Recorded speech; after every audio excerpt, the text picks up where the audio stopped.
अस्सलाम वालेकुम नाजरीन, आज मैं आपके लिए फिर से एक नई वीडियो लेकर आया हूं जिसमें आप देखेंगे कुछ हिंदू लोगों को मुसलमानों के बारे में गलत फहमी हुई है कि मुसलमान आलमगीर बादशाह और इसी तरह बाबर नामी आदमी के पीछे चलते हैं, उन्हीं की पैरवी करते हैं, जबकि इनको तो अल्लाह अल्लाह करना चाहिए और अपने पैगंबर के दीन की इत्तिबा करनी चाहिए। और साथ में कहते हैं वो जो आलमगीर बादशाह था और उस ज़माने के जो लोग थे वो तो हिंदू थे, मुसलमान थे ही नहीं। हालांकि इनकी ये गलत फहमी है। तो नाजरीन आइए इनकी ये डिबेट देखिए और इसके बाद आप सुनेंगे डॉक्टर जाकिर नाइक साहब से, तारीख़ के हवाले से वो आपको आगाह करेंगे। आपसे गुजारिश है वीडियो को आखिर तक लाजमी देखिएगा और हमारे चैनल को सब्सक्राइब भी कर दीजिएगा। हमें इतिहास की चीज़ों से बाहर निकलना चाहिए, यही तो हम भी कहने की कोशिश कर रहे हैं। ये बताइए, आज आपने किसी क्रिश्चियन को देखा जो कहे कि चर्चिल ने जिसने इतना अत्याचार किया था बंगाल फेमाइन के लिए वो हमारा था, कॉर्नवालिस हमारा था, कर्जन हमारा था, जनरल डायर हमारा था? नहीं कहता ना। इसीलिए तो मैं कह रहा हूं मुसलमानों से कि निकल आओ भाई उस मानसिकता से बाहर। क्यों तुम ये मानते हो औरंगजेब हमारा था? क्या लेना देना तुम्हारा बाबर से? इस्लाम अमरे रसूल है, अमरे बादशाहत नहीं। इसीलिए जो इनकी बात है बिल्कुल सही कह रहा हूं, ये एक बहुत बड़ा मनोरोग है जो चिपका दिया गया है मुसलमानों में कि मुगल बादशाह, तुगलक, बाबर और ये आजादी के बाद से कि वो जो कर रहे थे वो हमारा था। और यहां पे मैं जी एक और बात कह दूं, कृष्ण भगवान से तो मुस्लिम कवियों का ऐसा वो रहा है कि हजरत वलीउल्लाह ने यह तक बोला है कि आज होली खेलूंगी मैं रसिया कह बिस्मिल्लाह। उन्होंने आगे बोला, अरबी का वर्ड है, अलस्तु बि रबिकम प्रीतम बोले, सब सखियों ने घूंघट खोले और नाम नबी की रतन चढ़ी और बूंद पड़ी अल्लाह अल्लाह। आज होली खेलूंगी मैं कह बिस्मिल्लाह। जनाब कम से कम उससे जोड़ो भाई, औरंगजेब से क्यों जोड़ने लगते हो? ये मेरी समझ से बाहर। औरंगजेब से क्यों जोड़ने लगते हो? मैं आता हूं आपके पास रशीदी साहब। औरंगजेब से क्यों जोड़ने लगते हैं, बाबर से क्यों जोड़ने लगते हैं? अगर रिश्ता जोड़ना ही है तो अब्दुल कलाम से जोड़िए, रिश्ता जोड़ना ही है तो बाकी किसी से जोड़िए। रिश्ता क्यों जोड़ना है ऐसे लोगों से? देखिए, मुसलमान ने कभी रिश्ता बाबर से नहीं जोड़ा, मुसलमान का रिश्ता बाबर से इन्होंने जोड़ा। बाबर की तस्बीह ये पढ़ते, हम तो कभी नाम भी नहीं लेते बाबर का। औरंगजेब की तस्बीह भी यही पढ़ रहे हैं, हमने औरंगजेब की तस्बीह नहीं पढ़ी। एक बादशाह था, आया और चला गया। और बादशाहों का काम उस वक्त में, ये हिस्ट्री और तारीख में दर्ज है, पब्लिक डोमेन में मौजूद है, उन बादशाहों ने मजहब के नाम पर कुछ नहीं किया, अच्छा धर्म के नाम पर कुछ नहीं किया जी। उन्होंने अपनी सल्तनत को बढ़ाने के लिए, अपने आप को ज्यादा बड़ा दिखाने के लिए जो भी आक्रमण किए, जहां भी, ये औरंगजेब के जो मंदिर तोड़वाने की जो सच्चाई है, आप इसको हिस्ट्री में पढ़िए। सच्चाई ये है, पहले जो बादशाह होते थे, जब जब बादशाहों ने अपने खिलाफ बगावत देखी, कहीं से भी देखी, वहां आक्रमण किया। ये सारे बादशाहों की तारीख है। राठौरों ने उनके खिलाफ बगावत की तो उनके मंदिर तोड़वाई, सिसोदियों ने उनके खिलाफ बगावत की तो उनके मंदिर तोड़वाए, जाटों ने उनके खिलाफ बगावत की तो उन्होंने, ये बादशाहों का रवैया था, मजहब के नाम पर नहीं किया उन्होंने। लेकिन बहुत सारे मंदिर ऐसे भी हैं, सुधांशु जी इसको इंडोर्स करेंगे, कि जहां उन्होंने जागीरें दी। इन्होंने कहा बादशाह जो थे जिसके खिलाफ बगावत होती थी तो उसके मंदिर तोड़वा देते थे। ये छत्रपति शिवाजी महाराज ने बीजापुर गोलकुंडा में कितनी मस्जिद तोड़वाई? राजा कृष्णदेव राय ने कितनी मस्जिद तोड़वाई? बताइए, टीपू सुल्तान ने मंदिर तोड़वाए, कितने मंदिर तोड़े हिंदुओं? इसीलिए मैं पूछना चाहता हूं, ये बताइए महाराजा रणजीत सिंह ने कितनी मस्जिद तोड़वाई? साफ साफ बोलिए। एक ही मजहब के लोग तोड़वाने में विश्वास रखते थे, हम तोड़ने में विश्वास नहीं रखते थे, हम सबको जोड़ने में विश्वास रखते थे। प्रधानमंत्री जी ने तो यही कहा है कि हमारा काम विकास करना, पर इस देश में एक प्रधानमंत्री थे जिन्होंने कहा था कि हम तथाकथित बाबरी मस्जिद दोबारा बनवाएंगे, श्री पीवी नरसिम्हा राव। और इस प्रदेश में एक मुख्यमंत्री थे मुलायम सिंह यादव, जिन्होंने कहा था कि मैं बाबरी मस्जिद दोबारा तामील करवाऊंगा, और एक नहीं दर्जनों नेताओं ने कहा था। तो मुझे लगता है तब क्यों भूल जाते हैं? जबकि एक और बात है, अगर पीवी नरसिम्हा राव या मुलायम सिंह यादव कहते हैं कि मैं मस्जिद तामील कराऊंगा, तो सिर्फ धार्मिक भावनाएं भड़का नहीं रहे, मुस्लिमों की धार्मिक भावनाओं को आहत कर रहे हैं, क्योंकि इस्लाम की मान्यता के अनुसार वो काफिर हैं और काफिर को मस्जिद तामील करने का हक नहीं है जी। इसके बावजूद कह रहे हैं। मेरा क्वेश्चन है, जो नया मस्जिद बन रहा है और कब्रिस्तान है और ईदगाह है, उसमें मेरा मन हुआ है जो हम इसमें ज़मीन या पैसा रुपया दें, मेरा मन चाहता है। लेकिन उन लोग बोलते हैं जो हम लोग गैर मुसलमान से कोई चीज़ नहीं लेते हैं। क्यों? इस्लाम में लिखा हुआ है आदमी आदमी को प्यार करो। भाई का सवाल है कि वो चाहते हैं कि मस्जिद बनाने के लिए अपनी ज़मीन दे ईदगाह के लिए, और मुसलमान कहते कि हम गैर मुसलमान की मदद नहीं लेते, क्यों? क्या इंसान भाई नहीं है? भाई साहब, गैर मुसलमान की मदद लेना इस्लाम में हराम नहीं है, लेकिन कुछ शराइत है कुछ चीज़ों के लिए। मिसाल के तौर पे मस्जिद बनाने के लिए कुछ शर्त है। मस्जिद बनाने के लिए एक मुसलमान अपनी ज़कात का पैसा भी नहीं दे सकता है। ज़कात एक मुसलमान के लिए फ़र्ज़ है कि वो 2.5% अपनी बचत का, हर कमरी साल वो 2.5% अपनी बचत का जो निसाब के ऊपर है, 85 ग्राम सोने के ऊपर है, उसे ज़कात देना चाहिए। और ज़कात की कई शराइत है कि फ़ुकारा को देना चाहिए, गरीब को देना चाहिए, मसाकिन को, मौला और फुदुल कुलूब, गारिमून जो कर्जदार है, वगैरह वगैरह, इब्न सबील। लेकिन इसके अंदर ये मुसलमान अपनी ज़कात का पैसा मस्जिद के लिए नहीं दे सकता है, क्योंकि मस्जिद एक मुसलमान का फ़र्ज़ है कि वो अपने पैसे से बनाए, और ज़कात का पैसा भी इसमें इस्तेमाल नहीं हो सकता है, अपने बाकी पैसे से बनाए।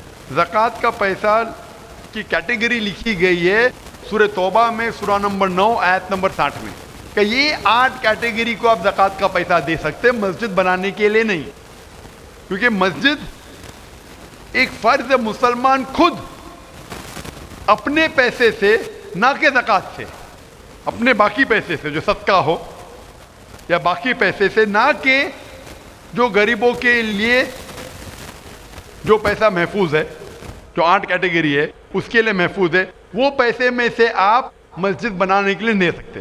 ये एक शर्त है। उसी तरीके से शर्त है कुरान मजीद की कि मस्जिद की देखभाल सिर्फ वो लोग करना चाहिए जो इस पे ईमान लाते हैं, जो इस बात में मानते हैं, जो ईमान लाते हैं और जो मानते और अपने अच्छे अपने पैसे से। तो अगर कोई गैर मुसलमान अगर इस पे ईमान नहीं लाता है तो मस्जिद के लिए इस्तेमाल नहीं किया जा सकता है। मिसाल के तौर पे मैं कहूँगा कि यहाँ कई जगह है अपने हिंदुस्तान में जिसे कहा जाता है कैंटोनमेंट एरिया। कैंटोनमेंट एरिया मतलब वो एरिया जहाँ सिर्फ मिलिट्री के लोग जा सकते हैं। आम हिंदुस्तानी, मैं हिंदुस्तान का नागरिक हूँ, मैं ये नहीं कह सकता कि मैं हिंदुस्तान का नागरिक हूँ इसीलिए मुझे कैंटोनमेंट एरिया में जाने दो, वो रूल है। नाज़रीन, अब से जो डॉक्टर साहब मिसाल दे रहे हैं, यहाँ से बात बहुत ज़्यादा वाज़ेह हो जाती है और समझ आ जाती है कि वो जो पस मंज़र में बात हो रही है कि ज़कात का पैसा नहीं देना चाहिए अपना मस्जिद के कामों में, या एक गैर मुस्लिम क्यों नहीं दे सकता, तो यहाँ से बात बहुत समझ आएगी। आपसे गुजारिश है तवज्जो से सुनिएगा। कैंटोनमेंट एरिया में जाने के लिए फ़र्ज़ है क्या वो लोग जो अपनी पूरी ज़िंदगी देते हैं देश की हिफाजत करने के लिए, वो लोग को इजाज़त है। आम आदमी कैंटोनमेंट एरिया में नहीं जा सकता है, ये उसूल है देश का। उसी तरीके से जो लोग ईमान लाते हैं मज़हब पे और ज़कात के अलावा अपनी बाकी आमदनी के पैसे से मस्जिद बना सकते हैं, तो इसीलिए क्योंकि आप ईमान नहीं लेके आए तो मस्जिद बनाने के लिए आपके पैसे का इस्तेमाल नहीं हो सकता है। लेकिन बाकी खैरात की अलग बात है। अगर आप किसी को पैसा देते हैं, किसी को तालीम के लिए, मुसलमान को, तो हराम नहीं कि मुसलमान गैर मुसलमान का पैसा नहीं ले सकता है, सिर्फ मस्जिद के लिए शर्त है। तो कुछ चीज़ों के लिए शराइत है, बाकी चीज़ों के लिए नहीं। मिसाल के तौर पर आप कहना चाहते हैं कि मैं मेरे पैसों से कोई मुसलमान को पढ़ाना चाहता हूँ, तो कोई मुसलमान आपके पैसे से तालीम हासिल करना उसके लिए हराम नहीं है, सिर्फ मस्जिद के लिए। अगर आप चाहते हैं कि आपका पैसा मस्जिद में इस्तेमाल हो तो पहले आपको मुसलमान बनना पड़ेगा, आपको ईमान लाना पड़ेगा, फिर ही आप, क्योंकि आप अगर जिस चीज़ में ईमान नहीं लेके आते, आप अगर ईमान नहीं लेके आते कि हमको एक ईश्वर को मानना चाहिए, हमको सलाह पढ़ना चाहिए, तो उसी तरीके से अगर आपको ईमान आ जाएगा कि ये मस्जिद सही इबादत की जगह है और मैं इस पे यकीन करता हूँ, फिर आपका पैसा ले सकते हैं, वरना नहीं। Hope the answer the question. History से ये पता चलता है कि इस्लाम तलवार के जोर पे फैला कि नहीं, लेकिन ये मुझसे पूछ रहे क्या ये हकीकत नहीं है कि 3000 से ज्यादा मंदिरें गिराई गई थी और मस्जिद बनाए गए और बहुत से लोगों का कत्ल किया गया है? ये बिल्कुल गलत है, अफवाह है। ये मैं कह सकता हूं कि कुछ मंदिरें शायद गिराई गई होंगी, इससे महीने का तो एक भी मंदिर नहीं गिराई गई। हो सकता है कि कुछ मुसलमान अपने आप को जो मुसलमान कहते हैं, अपने आप को जो मुसलमान कहते हैं, उनने आके कुछ मंदिरों को गिराया होगा और मस्जिद बनाया होगा, हो सकता है। लेकिन यह कहना कि 3000 से 6000 मंदिर गिराए गए, यह बिल्कुल अफवाह है, बिल्कुल गलत है, बेबुनियाद है, बिल्कुल बेबुनियाद है। कुछ मुसलमान राजाओं ने गलत काम किए होंगे, उससे आप इस्लाम को दोषी नहीं ठहरा सकते। अगर हिटलर ने 60 लाख यहूदी को जिंदा जलाया तो मैं कह सकता हूं कि क्रिश्चियनिटी खराब है? बिल्कुल बेबुनियाद है। और हिटलर ने किया, बाइबल में तो ही लिखा है कि जलाना चाहिए। इसी तरीके से ये खाली अफवाह है। कुछ मंदिरों को शायद गिराया गया होगा, मैं ये नहीं कहता कि नहीं गिराया गया, लेकिन उसको छोटी चीज को लेके उछाला जाता है मीडिया में और किताबें लिखी जाती है। आप देखो टीपू सुल्तान के खिलाफ आ गए। आज भी आप जाएंगे मैसूर के अंदर, उसके आजू बाजू आप देखेंगे तो टीपू सुल्तान के जो आंगन के अंदर है, उसके अंदर मंदिर है। अगर आप ये कहते सच है कि 3000 से 6000 मंदिर को गिराया गया था, तो आप कैसे जिंदा बचे? आप कह रहे थे कि हजारों लोगों को कत्ल किया गया, आप कैसे जिंदा बचे? आप जिंदा बचे ये शहादत दे रहा है कि मुसलमान तलवार के जोर पे नहीं फैला।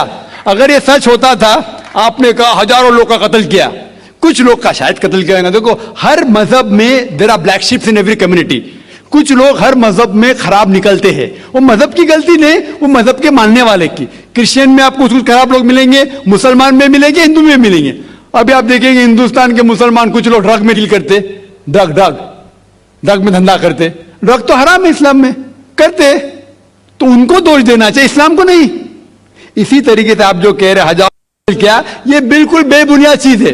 कुछ लोग का शायद क्या होगा, और ये ही सबूत है। मैंने तकरीर में कहा कि 80% से ज्यादा गैर मुस्लिम हिंदुस्तान में हैं। ये शहादत दे रहे हैं कि इस्लाम तलवार के जोर पे नहीं फैला। आप लोग को क्यों छोड़ा उन लोग ने? आप उनके रिश्तेदार तो नहीं थे ना, आपको क्यों छोड़ा? 800 मिलियन 80 करोड़ गैर मुस्लिम को छोड़ा क्यों उनने? क्यों छोड़ा? अगर दमी था हुकूमत की 1000 साल, सब लोग को मुस्लिम बनाते थे। इससे यह जाहिर होता है कि इस्लाम तलवार के बलबूते पे नहीं फैला। कई लोग, कई गैर मुस्लिम इस्लाम से मुतासिर होके उन्होंने इस्लाम कबूल किया। जी हाँ नाजरीन, 80 करोड़ से ज़ायद लोग गैर मुस्लिम हिंदुस्तान में रह रहे हैं। अगर वाकई इस्लाम तलवार के ज़ोर पर फैला होता तो ये गैर मुस्लिम कत्ल हो चुके होते। ये हिंदू और इनको जो मंदिर अब बाकी हैं वो भी तो ढा दिए जाते ना। तो नाज़रीन, ये एक धब्बा लगाया जाता है मुसलमानों पर, इस्लाम के ऊपर, कि इन्होंने जो है वो बहुत सारे मंदिरों को गिराया, इतने हज़ार, इतने 100 मंदिर गिरा दिए और इसी तरह उनके लोगों को कत्ल कर दिया। औरंगज़ेब ने, सुल्तान टीपू आए, फ़लाँ आया। तो सारा एक प्रोपेगंडा है, तारीख़ गलत लिखी गई है, उसके अंदर गलत चीज़ें ऐड कर दी गई हैं सिर्फ़ और सिर्फ किस लिए? इस्लाम और मुसलमानों को बदनाम करने के लिए। नाज़रीन, यहाँ पर एक बात काबिल ज़िक्र है, लेकिन जब भी किसी एक आदमी से कोई गलती हो, कोई एक आदमी गलत हो, तो उस एक आदमी की गलती को उसको उछालना, अगर कोई उछालता है तो उसी को उछाले, उसी की बात करे। तो पूरे मुसलमानों पर, पूरी कम्युनिटी पर क्यों, पूरी कबीले के ऊपर, पूरे लोगों के ऊपर बात क्यों की जाती है? हर मज़हब और हर माशरे के अंदर अच्छे लोग भी हैं और बुरे लोग भी रहते हैं।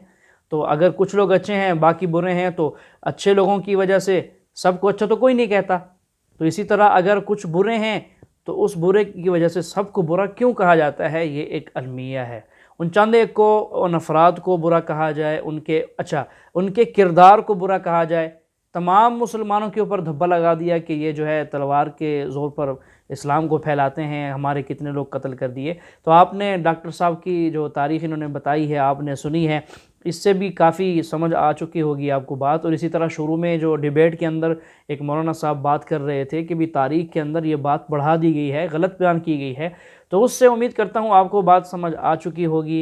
नाज़रीन, वीडियो को आखिर तक देखने का शुक्रिया। आपसे गुजारिश है इसी तरह हर वीडियो को आखिर तक लाजमी देखा करें। अब मुझे दीजिए इजाज़त, एक नई वीडियो लेकर आपके पास फिर हाज़िर होऊंगा। अल्लाह हाफ़िज़।